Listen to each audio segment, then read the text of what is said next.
అందరికీ నమస్తే అండి. అందరికీ నమస్తే వచ్చినందుకు. మా సాయి రాజేష్ గారు పాపం ఆయన మీటింగ్ కూడా ఆపుకొని నా కోసం వచ్చారు. Thank you sir. అలాగే ఈ సినిమా కంపల్సరీ ఒక మాట అయితే చెప్తానండి. ఈ సినిమా రిలీజ్ అయ్యాక మాత్రం ఈ స్క్రీన్ ప్లేని మాత్రం ఫిల్మ్ స్కూల్స్లో మెటీరియల్ కింద వాడతారు. స్క్రీన్ ప్లే అంత బాగుంది. నేను మెయిన్ స్క్రీన్ ప్లే బేస్ నచ్చే ఈ సినిమాలోకి ఎంటర్ అయ్యాము.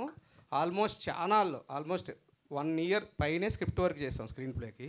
మీరు చూస్తే సినిమా అర్థమైపోతుంది ఎంత వర్క్ చేసాం అనేది. సో తర్వాత కొన్ని సినిమాలు ఏంటంటే మనం థియేటర్లో మర్చిపోతాం, కొన్ని సినిమాలు బయటికి వెళ్ళాక మర్చిపోతాం, కొన్ని సినిమాలు ఇంటికి వెళ్ళాక మర్చిపోతాం, కొన్ని సినిమాలు పడుకునేటప్పుడు మర్చిపోతాం, నెక్స్ట్ డే మర్చిపోతాం. కానీ ఈ సినిమా మీకు క్యారీ ఫార్వర్డ్ చేస్తూనే ఉంటారు. థియేటర్ నుంచి బయటికి వెళ్ళి మాట్లాడుతూ ఉంటారు, ఇంటికి ఫ్రెండ్కి వెళ్ళి మళ్ళీ ఫోన్ చేసి మళ్ళీ చెప్తారు ఈ సినిమా గురించి, మళ్ళీ నెక్స్ట్ డే కూడా మాట్లాడతారు. అంత క్యారీ చేస్తుంది మీకు ఈ సినిమాని. సో ఈ సినిమా మీకు గుర్తుండే ఉంటుందండి ఈ సినిమా.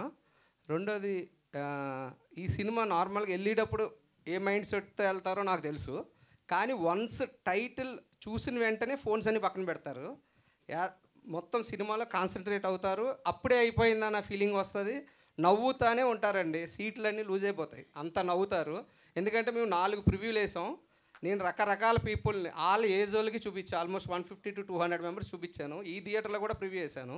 సో ఎవ్రీవన్, ఒక్క కంప్లైంట్ లేదు. ఒక్క సీన్ గురించి కాదు, 20 సీన్లు కూడా మిమ్మల్ని నవ్విస్తుంది. ఆర్టిస్ట్ ప్రతి ఒక్కళ్ళు క్యారెక్టర్ పర్ఫెక్ట్గా ఉంటుంది. సో అందరూ వెళ్ళి ఈ సినిమాని పాత్రికేయ మిత్రులు చాలా దూరం తీసుకెళ్లాలని మనస్ఫూర్తిగా కోరుకుంటూ, ఈ సినిమా November 21 రిలీజ్ అవుతుంది. అలాగే నా టీంలో ఇప్పుడు లిస్ట్ చదివితే చాలామంది ఉన్నారు. సో టెక్నీషియన్ అందరికీ కూడా పేరు పేరున ధన్యవాదాలు తెలియజేసుకుంటూ, ఈ సినిమాని November 21 థియేటర్లో చూడండి. 100% ఫన్. Thank you.